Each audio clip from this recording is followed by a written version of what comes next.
Alright, today I want to talk about taking the instrument cluster out, and then I'm also going to do another video about doing the brake master cylinder. So this is your instrument cluster here for your Vanagon. This is actually an early version. It's got the analog clock here. The later versions have digital clock here in the middle and a tack, but they're basically the same as far as how they are installed and how everything comes out.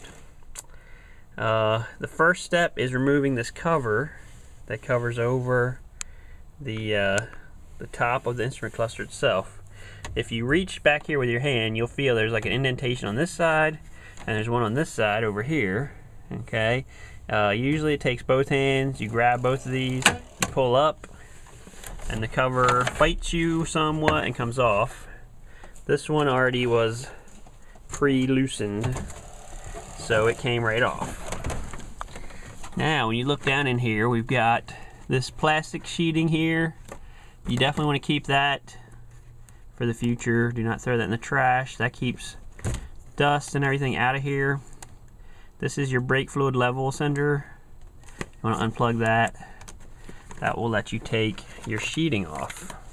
Okay, so you can see so far there's nothing to this. Now what we've got is 4 screws, 1 in each corner of the back, and then there's a couple up here, 1 on this side and 1 over here on the driver's side. You have to take loose.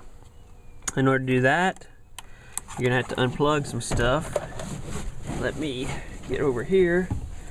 Okay, this is kind of your typical plugs here. This is your headlight switch. This is your brake light switch. You want to unplug them.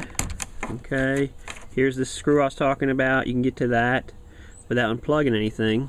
So you want to undo your 4 screws. If you have to take some of these switches out, usually they'll squeeze. See, they got a squeeze thing here. You can pull them out that way to get to the screw. Undo them. Okay, then on the back side, we've got right here is our speedometer cable. Okay, just squeeze that. That'll pull right off.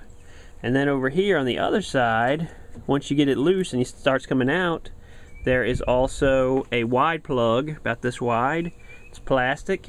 You just pull it off. That is your main power feed for your cluster. All your sensor wires are going through there. Okay, and so once you take all that stuff loose, that should allow you to take it out. On some vans that have cruise control, there's also going to be a plug right here on the back of the speedometer area. Just, it looks pretty much the same as this one for the brake thing, so try not to get them confused. Unplug that as well, and then the thing will come out. So I'm going to take it out, and I'll show you what it looks like when it's out. Alright, so I went ahead and pulled the instrument cluster out. Like I said, this is the thing for the speedometer, odometer. Just a white plastic plug that plugs onto the back, and it has this little finger here on this side, on the top of it, that you just squeeze. And it doesn't have to be, you know, Hulk Hogan or anything like that. You just be nice to it so it doesn't break. You can see I left the headlight thing plugged in. I just squeezed these 2 little tabs on the side. That popped right out. Same thing on this side. Okay, these switches here, just squeeze them, popped them out so I could get to these screws here in the front. And then the final thing, like I said, is this white plastic wide plug. Okay, so you have to unplug that, and then this cluster will come right out. So I got it out, and now you're looking at your brake master cylinder. Okay, this one is bad. We're going to be replacing it. This is your reservoir here. Okay, right now it's low. If you look here on the side, it has the word max here. This is where you want to have your level. The level is low. Okay, so we're going to be, and it supposedly is leaking, so I'm going to take it out and put in a new one. You're going to reuse this reservoir, so try to be nice to that. Basically about taking this thing loose, the only things that are holding it in, there's 2 13mm head bolts down here at the bottom on either side, and you've got 2 11mm lines here. Take loose. There's like 2 plugs on here as well for the brake lights. Okay, one here and one here. You'll see them, they're pretty obvious. You want to unplug them. And that's pretty much it. Once you undo that, oh, and then there's also, because it's a manual, there is a feed line here for your clutch.